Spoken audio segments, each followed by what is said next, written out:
Les voy a presentar aquí a nuestra siguiente ponente del día, la doctora Alicia Raquel Rodríguez Ferreira. Voy a platicar un poquito de ella, voy a leer su semblanza. La doctora Alicia es psicóloga egresada de la Universidad de la República de Uruguay. Tiene un magíster en Psicología Social por la Universidad Nacional del Mar de la Plata, de Argentina, con la tesis sobre procesos de desalojo y realojo desde la percepción de los actores involucrados. Doctora en Ciencias Sociales por la Universidad de Buenos Aires, donde investigó la producción del espacio residencial y las formaciones subjetivas en barrios populares de Montevideo en el contexto de la urbanización capitalista neoliberal.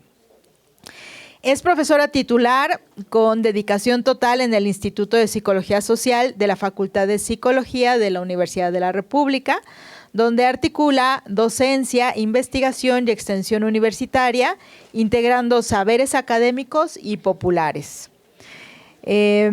Desde el 2014, es coordinadora del espacio de formación integral, interdisciplina, territorio y acción colectiva. Actualmente investiga sobre la sostenibilidad de la vida y la producción de lo común en procesos colectivos que resisten y crean modos de vida alternativos al capitalismo.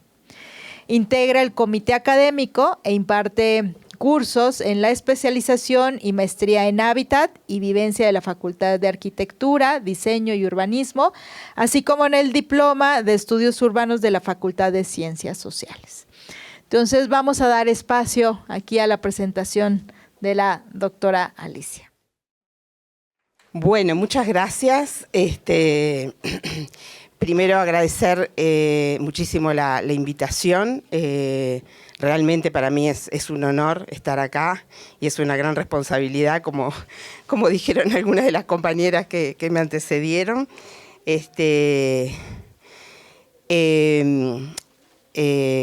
Sobre todo por el homenaje a Eduardo Almeida, ¿no? Con todo lo que eso implica. Y saludo muchísimo como el acto de reconocimiento, esto que decía Teté del agradecimiento. Me parece que debiéramos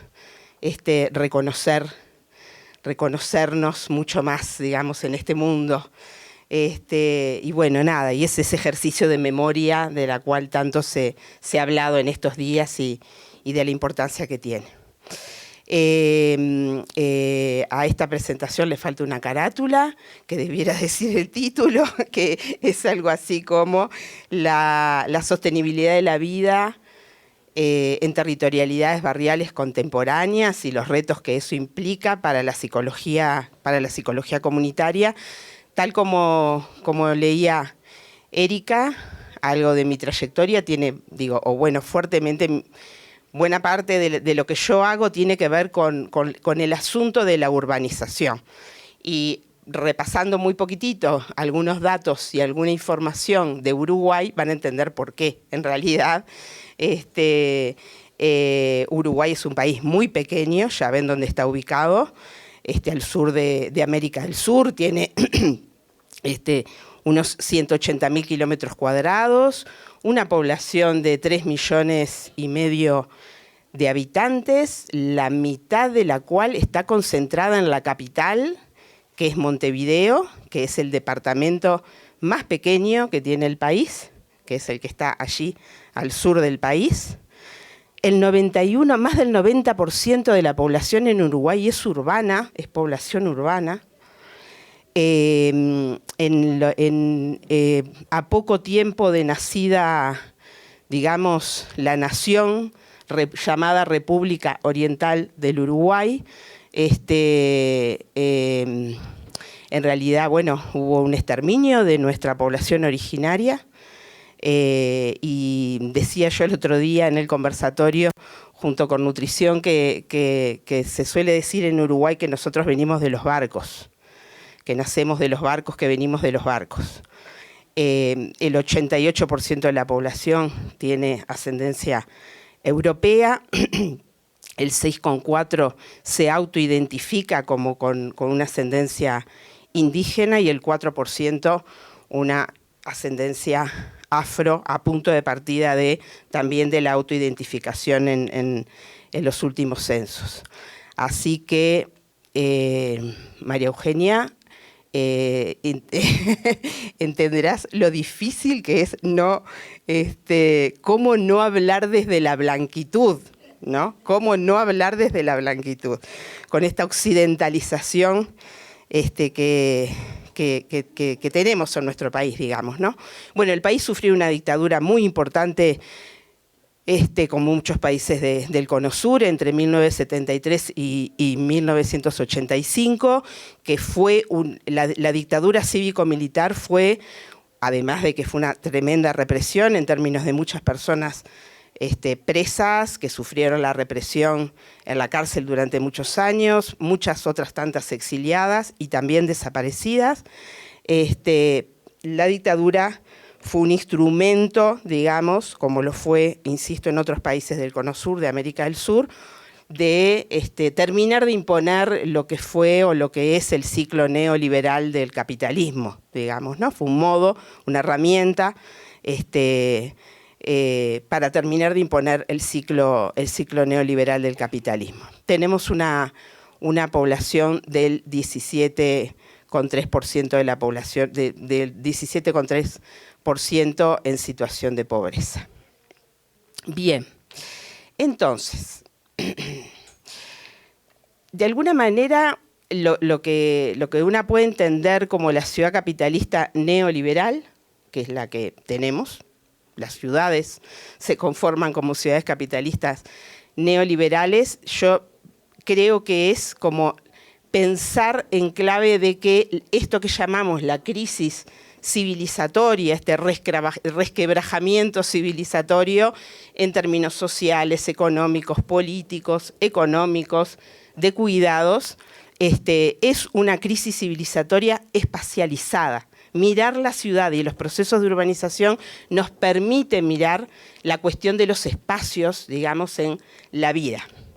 Esto se expresa claramente a través de que existe, podríamos decir, una ciudad formal y una ciudad informal a punto de partida de lo que es la mercantilización del acceso al suelo, del acceso a la vivienda. Las personas que no tienen recursos para acceder al suelo y a la vivienda ocupan tierras, intentan resolver, digamos, la situación habitacional de muy diversas formas y eso genera lo que es la ciudad informal.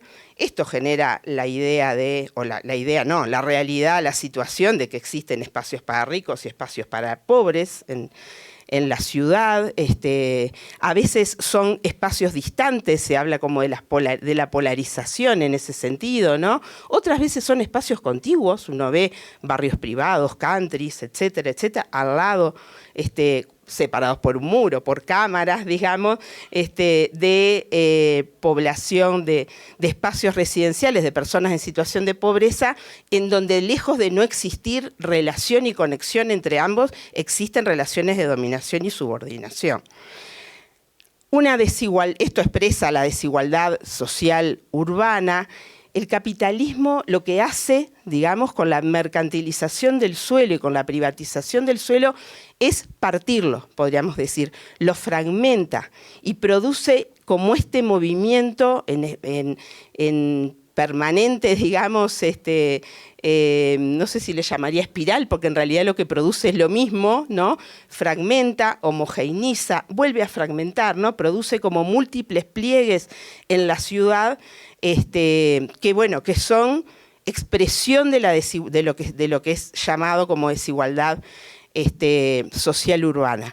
Un poco lo que yo he estado trabajando, particularmente en lo que fue la tesis doctoral ya hace unos años, es que de alguna manera la ciudad capitalista se produce, se reproduce y se transforma en los distintos espacios de la ciudad y también en los barrios populares que a punto de partida de estos procesos de urbanización de las últimas décadas son altamente heterogéneos desde el punto de vista residencial, digamos. Entonces, rápidamente se conceptualiza con la noción de fragmentación territorial, que después vamos a volver un poquito a eso. En tanto la ciudad es producción material, ¿no? Pero también es producción subjetiva, porque no puede no serlo. Esta urbanización, estas formas de urbanización, digamos, generan altos niveles de sufrimiento, sobre todo producto de la creciente precarización de la vida, de las condiciones materiales, simbólicas, de vida de muchas personas, por la intensificación de las violencias. En Uruguay suele decirse que es como la excepción en muchas cosas. Pero yo digo que en realidad vamos más lentos en los procesos, por distintas razones, ¿no? Pero es como que vamos más lentos y de a poco procesos, fenómenos, situaciones que vemos en otros países y que nos sorprenden, que decimos cómo es que esto puede pasar, empiezan a pasar en Uruguay. Entonces, las distintas formas de violencia que hoy vivimos en nuestras ciudades, en toda Latinoamérica, también van llegando. Y el tema de la estigmatización, la llamada estigmatización territorial, que es producto de esto que se llama el isomorfismo entre las personas y los lugares. Dime dónde vives y te diré quién eres, ¿no? Sin duda, una estigmatización que se articula con otras relaciones de desigualdad, de género, etarias, étnico-raciales, de capacidades, etcétera, el tema del origen nacional, digamos, ¿no? Entonces, como una expresión de esta estigmatización territorial y del sufrimiento que genera, acá traje las palabras de una vecina, de una habitante de lo que nosotros llamamos un asentamiento irregular, que son las tierras ocupadas. Ella dice: yo no puedo dejar de pensar que la gente siente que todo lo que llega es como un trabajo perdido. Es una cosa rara.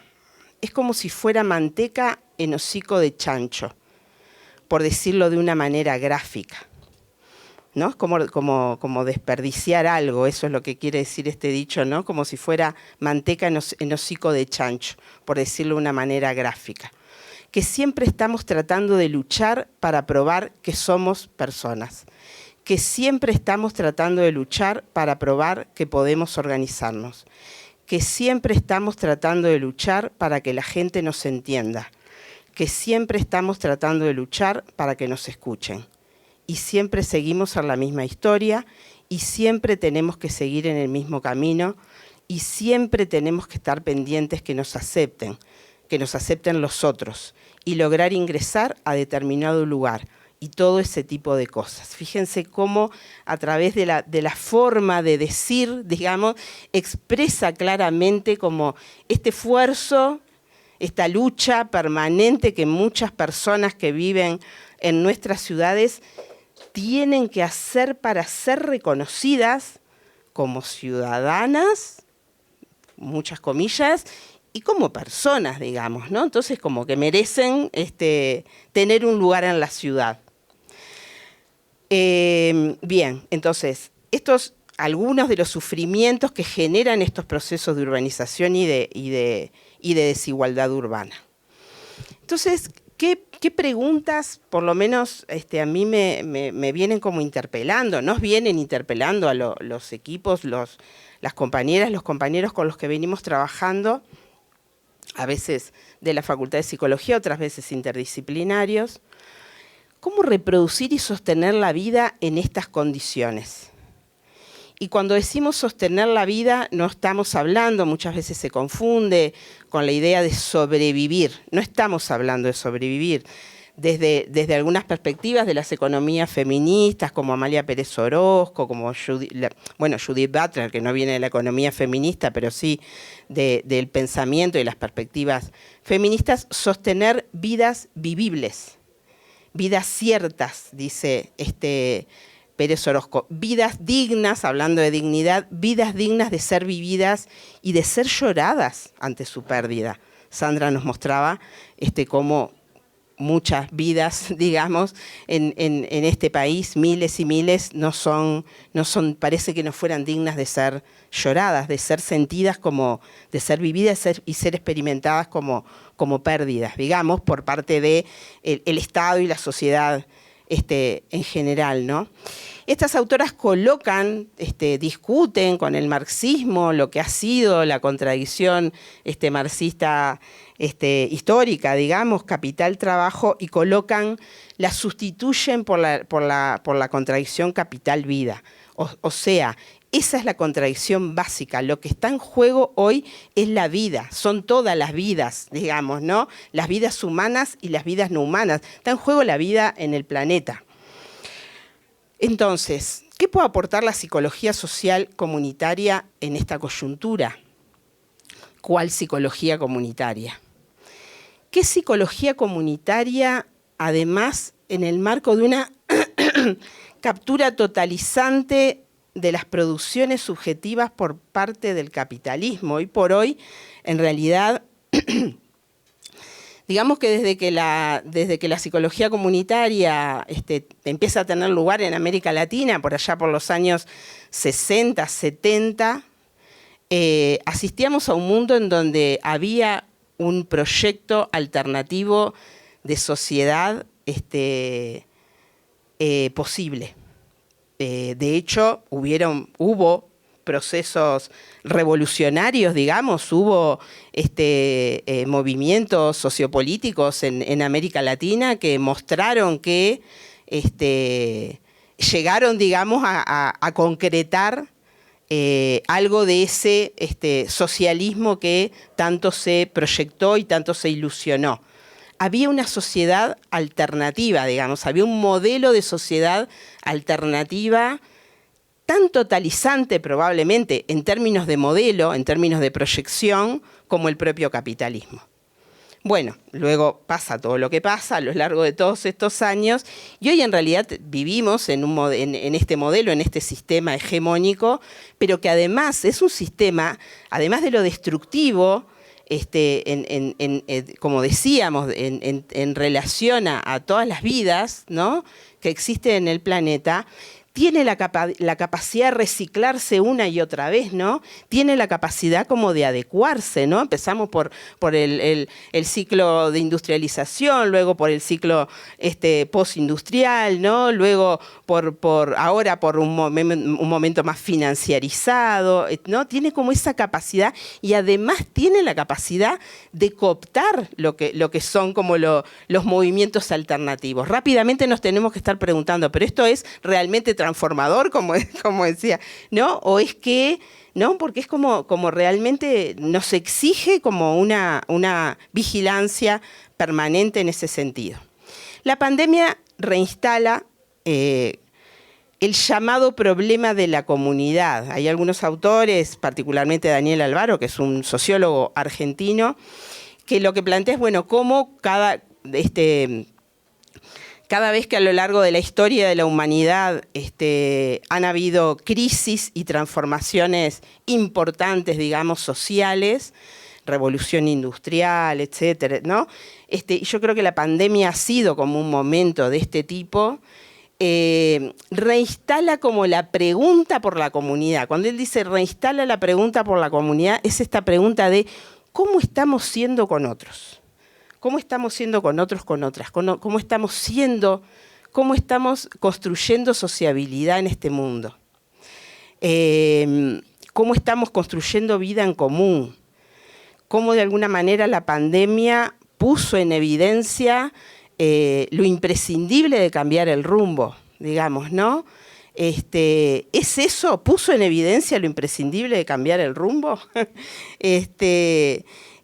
O puso en evidencia que es el fin de toda alternativa, ¿no? Estos debates que hubo en relación a, bueno, llegamos a que si no cambiamos, realmente vamos hacia una destrucción, pero bueno, pero al mismo tiempo rápidamente volvemos a esto de la nueva normalidad, ¿no? Que nos vuelve como a colocar en una continuidad que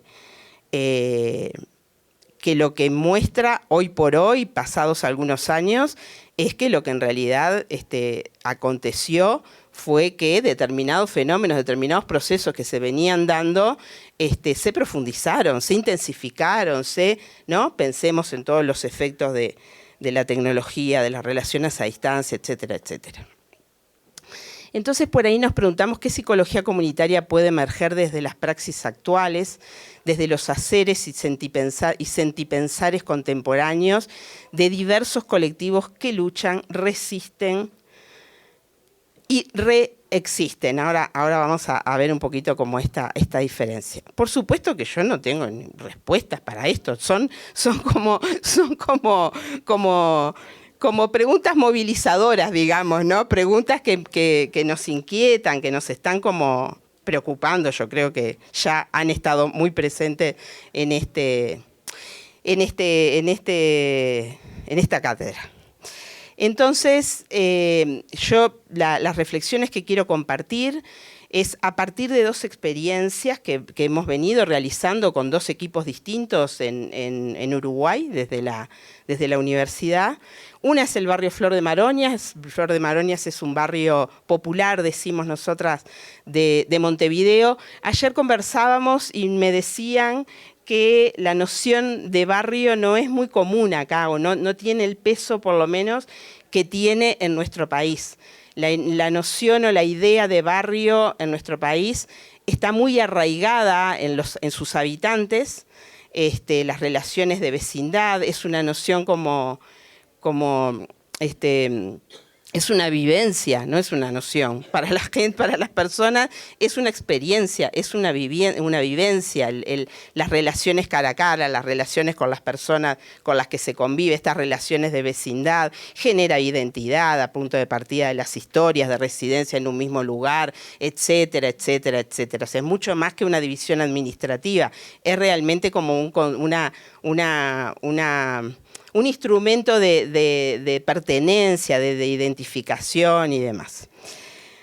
Pero bueno, entonces, un barrio, Flor de Maroñas, que es un barrio popular de Montevideo, que queda alejado del centro, como suelen quedar los barrios populares, que podríamos decir que es paradigmático en términos de lo que fueron los efectos de la urbanización capitalista neoliberal, porque es sumamente heterogéneo desde el punto de vista residencial, digamos, ¿no? Están los vecinos, fue un barrio obrero en su momento, luego con la desindustrialización las fábricas cierran, la gente pierde el trabajo, etcétera, etcétera. Al principio, digamos que viven aún muchos pobladores de mitad del siglo XX, muchos pobladores originarios. Entonces está lo que es el barrio histórico, hay complejos habitacionales que han construido las políticas de vivienda, hay tierras ocupadas por personas que no pudieron acceder de otro modo, que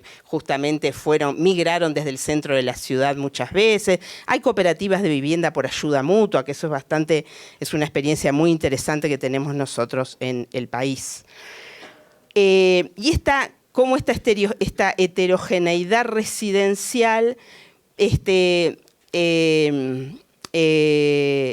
genera, podríamos decir, no en términos de determinación, pero genera lo que llamamos formaciones subjetivas o producciones subjetivas ligadas a este asunto como del nosotros-otros. Esto algo de lo que veníamos conversando antes.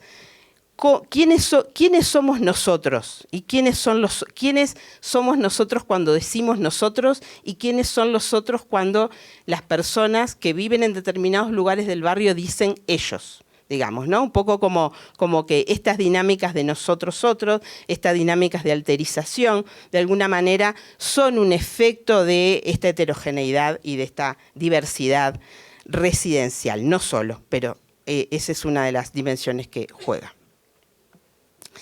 Y por otro lado es un barrio en donde durante la pandemia,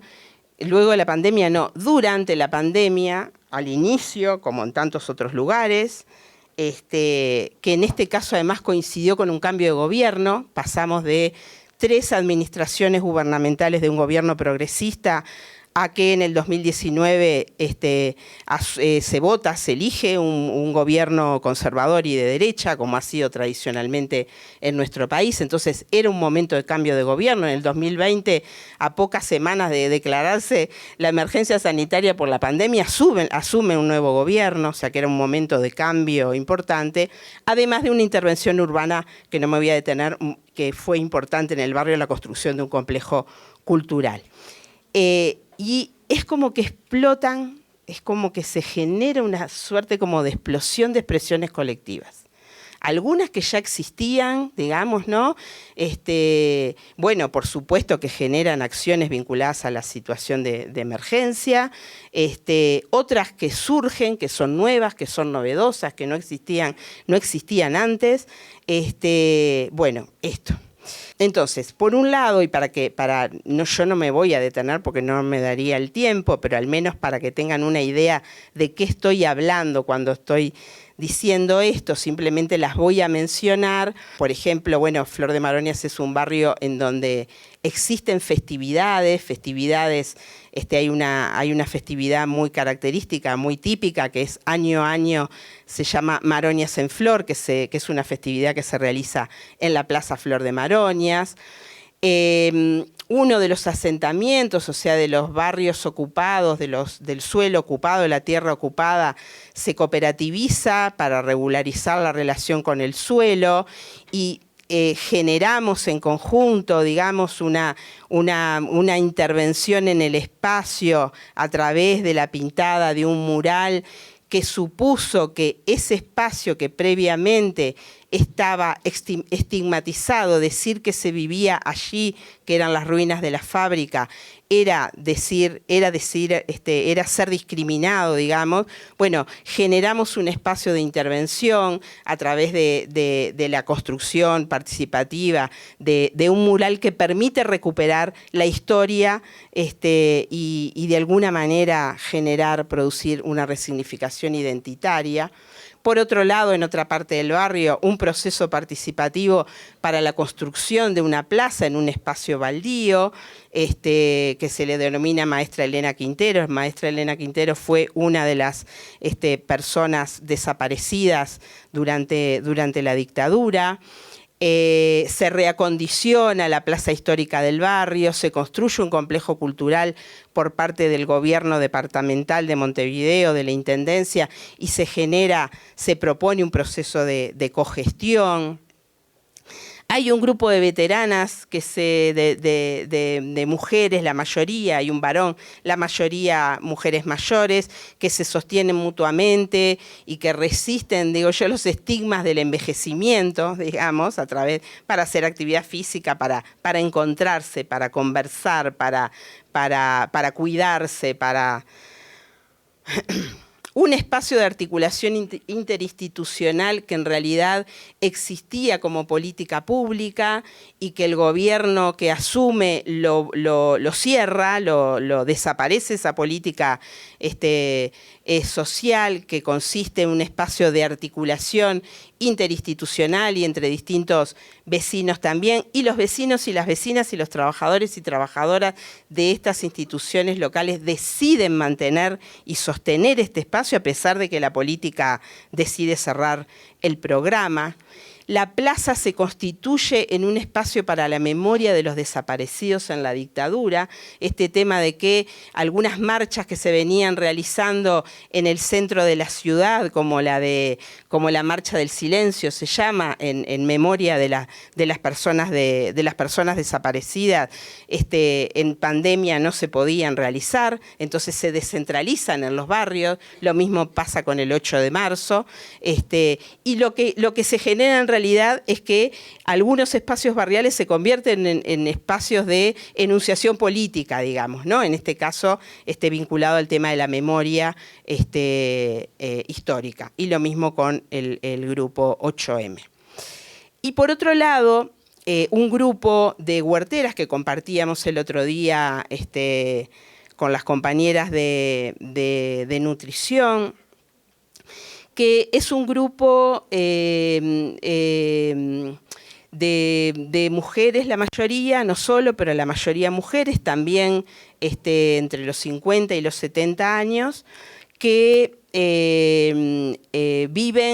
habitan en un lugar que se llama Colinas de Solimar, en un departamento aledaño, muy próximo a Montevideo, a unos 26, 27 kilómetros de Montevideo, pero que es una zona como escasamente urbanizada, digamos, ¿no? Como una zona semirural, podríamos decir. Y que como modo de afrontar la crisis alimentaria, la crisis sanitaria, primero venían militando y participando en ollas populares, en merenderos y demás, pero optan por articularse en función de las huertas familiares que ellas tienen en sus casas. Empiezan a relacionarse, algunas personas ya tenían huertas, otras no tenían, pero empiezan a tener huertas en sus casas a partir de vincularse en plena pandemia a punto de partida de las huertas. Y generan, hasta ahora este grupo existe, permanece, se reúnen semanalmente y generan, podríamos decir, una trama afectivo-relacional entre ellas y con las plantas, que se constituye en un espacio de sostén y de producción de lo común.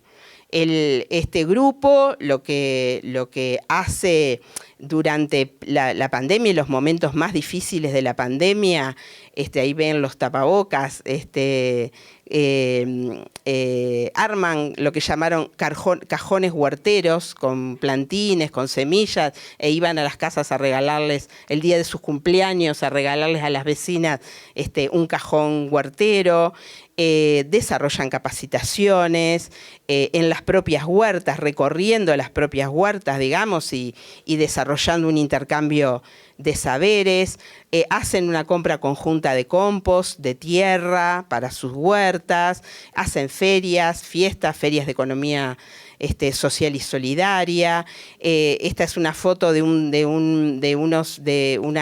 la experiencia de trabajo que nosotras tuvimos con ellas, en donde generamos talleres, formas de coproducción de conocimiento, particularmente para lo que se llama una producción narrativa sobre la experiencia, conocen otras experiencias y recorren otras experiencias en el país, se relacionan con otras instituciones locales, van a la escuela, tienen reuniones con los niños, etcétera, etcétera. Y bueno, es como que las huertas participan de las relacionalidades, digamos, ¿no? Que ellas establecen. Y también los cuerpos participan de esas relacionalidades y la diversidad, digamos, de esos cuerpos que se articulan en función de producir lo común en un momento tan complejo como ese, pero que, insisto, esto permanece. Entonces, estas son como las dos experiencias, por supuesto que daría para muchísimo hablar de profundizar en cada una de ellas. Vieron que además en el caso de Flor de Maronia son muchos espacios, muchas experiencias en un mismo barrio. Nosotros allí trabajamos interdisciplinariamente con docentes y estudiantes de educación física. Y bueno, nada, hace muchos años, hace más de 15 años que venimos trabajando en el barrio. Entonces, un poco retomando como las preguntas previas, ¿no? ¿Qué es lo que estas experiencias nos vienen enseñando? Y ahí es donde a mí me interesa como, bueno, nada, abrir también como un espacio de conversación, ¿no? ¿Cuánto me queda? ¿Ya? 2 minutos. Ay, no minutos, te puedo. Ay, no. Primero, los riesgos de una mirada reificadora de los espacios. O sea, esto de dime dónde vives y te diré quién eres, digamos, esta cuestión que sabemos de la importancia y de la importancia de los espacios en lo que somos como personas, en lo que somos como colectivos, sin duda que los espacios nos producen y nosotras y nosotros producimos los espacios. Pero cómo hacer que comprender esto no termine en una mirada reificadora, digamos, no esencialice los espacios y entonces genere esto que decíamos hoy, el isomorfismo, o que genere una imagen de quiebre, de ruptura, ¿no? Cuando se habla de fragmentación territorial, es como que generamos la imagen de que la ciudad son partes, son pedacitos, digamos, ¿no? Y que lo que hay que hacer es unir esos pedacitos. Y en realidad lo que nos acontece es que perdemos de vista, porque eso es parte del movimiento del capitalismo, cuando parte el espacio y parte los tiempos, nos hace perder de vista las conexiones, que las conexiones existen, siempre existen, digamos, ¿no? Y que las relaciones entre los espacios y las personas y los espacios son altamente complejas, ¿no? Así como existen geografías de desigualdad, se superponen a ellas geografías de subversión y de resistencia. Y la importancia entonces, por esto de la mirada fragmentada, es como de trabajar los entres. Hay un autor griego, Stravides, que trabaja el asunto de los umbrales, ¿no? Como el asunto de lo que conecta. Las fronteras, así como dividen, así como separan, conectan, digamos. Entonces, ¿cómo trabajamos esa posibilidad de transitar esos umbrales? ¿Y qué pasan los umbrales? Pensemos en las fronteras en los países. ¿Cuántas cosas pasan en esa frontera? ¿Cuántas cosas se producen, digamos, en esas fronteras? Fronteras que son... la necesidad entonces como de reconectar lo que el capitalismo ha separado. Todos estos días hemos estado hablando de alguna manera como de la necesidad de esa reconexión espacial, temporal, histórica y también de procesos, digamos. El otro día cuando hablábamos de los procesos vinculados a lo alimentario nos dábamos cuenta de eso, ¿no? Cómo es necesario vincular procesos. La problematización de la noción de comunidad. No, hemos venido trabajando, ahora no me voy a extender en esto obviamente, pero hemos venido trabajando en los últimos años acerca de esto que hoy se decía, bueno, ¿qué estamos entendiendo por comunidad? Hemos desarrollado como una mirada crítica en relación al énfasis en la positividad de la comunidad, en la idealización, el riesgo de la invisibilización de los conflictos y las contradicciones. Y el tema, eso nos permitió mirar las diferencias. Eso nos permitió mirar y trabajar en torno a la cuestión de las diferencias, porque precisamente lo que tenemos en común es la diferencia, o son las diferencias, ¿no? Entonces, el asunto es qué tratamiento hacemos de esas diferencias. Hoy, con esto que decimos en términos de alterización, que es lo que la modernidad nos ha regalado, digamos, es un mal regalo, pero que es esta cuestión de el predominio de construir la diferencia desde lo que no soy yo, ¿no? Desde lo que no es lo normal, etcétera, etcétera. Bueno, ¿qué otras formas de concebir la diferencia? Que no sea tampoco, como decíamos ayer, el racismo cordial, ¿no? Entonces, bueno, ¿qué otras formas de construir la diferencia? Claramente, estas experiencias nos muestran que todo puede pasar al mismo tiempo. La fragmentación y la conexión, la unión y la separación, la dispersión y la cohesión, el odio y la amistad, la violencia y los cuidados mutuos, las muertes y las fiestas, las desesperanzas y los proyectos. El estado ausente y el estado presente, todo al mismo tiempo. Y por otro lado, lo que también genera y problematiza la cuestión de la comunidad, la psicología comunitaria ha trabajado históricamente con comunidades territoriales. Sin embargo, no siempre se ha cuestionado por la concepción o la noción de territorio y la noción de espacio. Estas experiencias lo que nos muestran es lo que puede un espacio y lo que puede intervenir en los espacios físicos, digamos, ¿no? Como que nos muestran como esa potencia y esa agencia que tienen los espacios. Lo otro, la idea o lo otro que nos enseñan estas experiencias, a pesar de que el capitalismo se ha empeñado, el neoliberalismo particularmente, se ha empeñado en inculcarnos la noción de que somos autosuficientes, digamos, eso no es más que una ilusión, nos la creemos, pero no es más que una ilusión. Somos interdependientes, somos ecodependientes, y hay una vulnerabilidad que, si bien está distribuida desigualmente, dice Butler, es una vulnerabilidad compartida.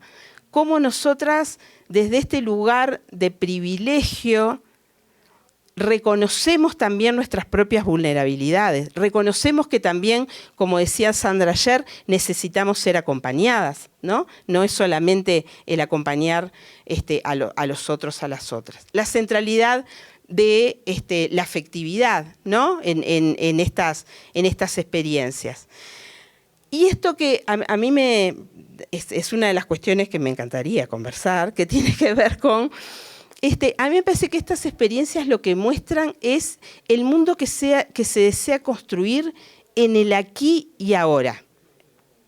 Un barrio menos violento y desigual, un barrio con memoria, una forma de relación respetuosa con la naturaleza y con los espacios construidos, infancias y vejeces cuidadas, encuentros amistosos y alegres, que suponen ni posiciones ilusorias o ingenuas en relación al mundo en el que vivimos, ni tampoco proyectos únicos o totalizantes de futuro. Caída la idea de esa utopía, digamos, totalizante que fue en su momento el socialismo, ¿no? ¿Cómo pensamos las transformaciones sociales? ¿Cómo pensamos los cambios? Estas experiencias nos muestran que hay un aquí y ahora a construir, que de alguna manera tiene que ver con cómo en la vida cotidiana hacemos lo que decimos que es necesario cambiar, ¿no? Cómo no se trata de tener una huerta por tener una huerta, porque es una cuestión instrumental.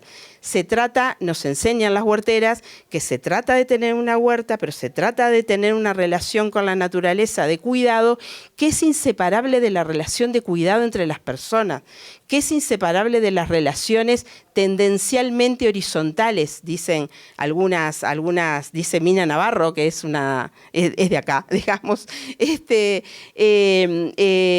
¿no? Es necesario como repensar esas formas de organización, esto que hablamos de la horizontalidad, ¿no? ¿Cómo nos cuidamos? En cada uno de nuestros espacios, en cada experiencia singular, eso no está separado de esto que llamamos la producción de lo común, digamos, es totalmente inseparable. Entonces hay algo del aquí y de ahora, de esa transformación, que el otro día se decía, bueno, ¿son curitas? ¿Es conformarnos con que, bueno, como no podemos transformar, o es necesario como pensar en estas formas micro para poder pensar en una expansión, o no son excluyentes de lo que puede ser la necesidad de las transformaciones macro, digamos, que bueno, nada, eso a mí ya termino,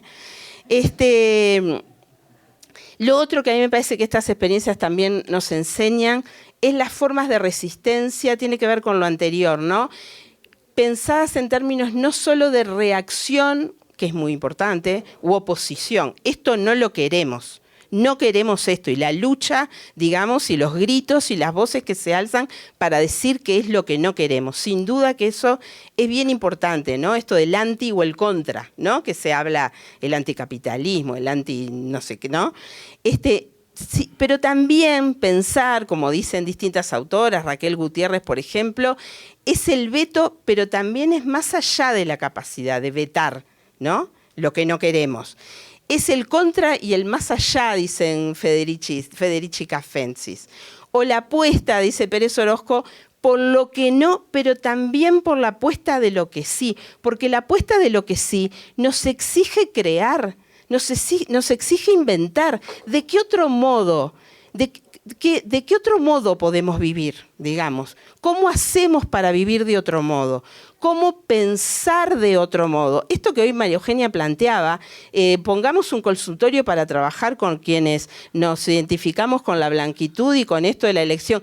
Eso supone un movimiento enorme de posicionamiento, digamos, porque es pensar de otro modo. ¿Y cómo hacemos para pensar de otro modo cuando, como bien dice Haraway, el conocimiento situado, lo que supone es la noción de que producimos conocimiento y pensamos y sentimos desde el lugar, desde nuestra posición parcial en el mundo.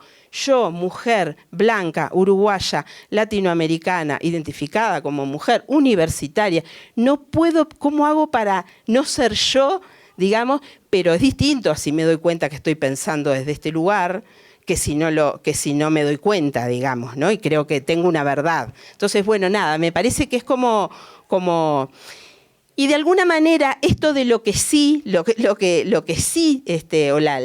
pensar como en términos de la creación de otros modos, es como pensar en formas de reexistencia de alguna manera, ¿no? Es como reinventar lo común. Esto ya y que supone otras formas también de lo político, cómo pensar una política afectiva, y lo último, ahora sí, como nosotras somos parte, bueno, el conocimiento es resultado de una coproducción, las transformaciones son mutuas, es imposible que no sean transformaciones mutuas, y nosotras ahí también es algo que venimos pensando con algunas otras compañeras, con Marisela Montenegro, con Alejandra León Cedeño, Alejandra Parra, en distintas formas posibles de articular con lo colectivo. En esta cuestión también de la crítica a la idea de intervención y a esto que tanto, muy cariñosamente, que la queremos tanto, Maritza Montero nos enseñó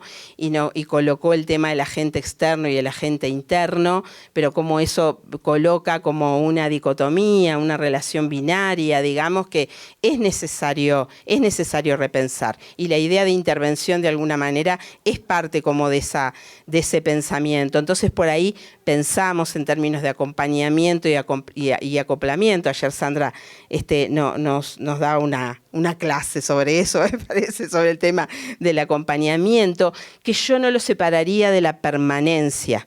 Nosotros estamos en el barrio Flor de Maronia desde hace más de 15 años. El compartir momentos cotidianos, no es voy a hacer esta intervención, entonces primero la planifico, después la hago y después la evalúo, voy y vengo, entro, ¿no?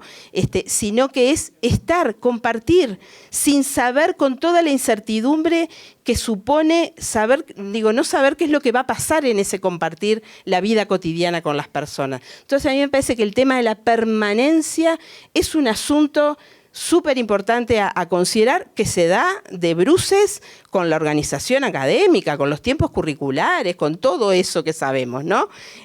Pero bueno, es algo como la noción de ocupar con K, que de alguna manera supone subvertir la normatividad en términos a qué cuerpos, qué personas circulan por determinados espacios y qué personas no. ¿Y por qué? ¿Quiénes entran habitualmente acá a la universidad? ¿Quiénes circulan? ¿Quiénes no circulan? Nunca. ¿Por qué no circulan? Entonces, el provocar experiencias que suponen subvertir y ocupar esos espacios, ¿no? Ocupar con K, nos parece sumamente importante. Allá en Uruguay se armó un lío bárbaro en la universidad, cuando personas en situación de calle empezaron a entrar a la Facultad de Ciencias Sociales y usar las computadoras, los baños, circular, bueno, generó la Facultad de Ciencias Sociales, en una universidad pública, súper de extensión universitaria, etcétera, muy interesante como para pensar esto. Bueno, ¿qué pasó? ¿Qué generó que las personas que viven en la calle se metieran, ocuparan la universidad y usaran los baños, las computadoras, porque querían conseguir trabajo, porque querían jugar, porque querían comunicarse? ¿No? Bueno, fue muy interesante lo que pasó después. Nos parece que hay veces que hay intervenciones que tenemos que pensar en clave de intervención oportuna, en el marco de esta permanencia, digamos, ¿no? Y bueno, y después la multiplicidad, la multiplicación de las luchas también como otras formas de... Entonces, bueno, nada, esto, para concluir, cómo sostenemos la vida en este mundo, digamos, ¿no? Y creemos que estas experiencias, a través como de experimentar, de hacer en el aquí y de ahora formas alternativas de relacionalidad con las otras personas, con los espacios que habitan y con las otras naturalezas, porque nosotros también somos naturaleza, de alguna manera nos enseñan muchas cosas. Bueno, pues le damos aquí a la doctora Alicia Rodríguez Ferreira un aplauso y un reconocimiento por parte de la universidad. Muchas gracias.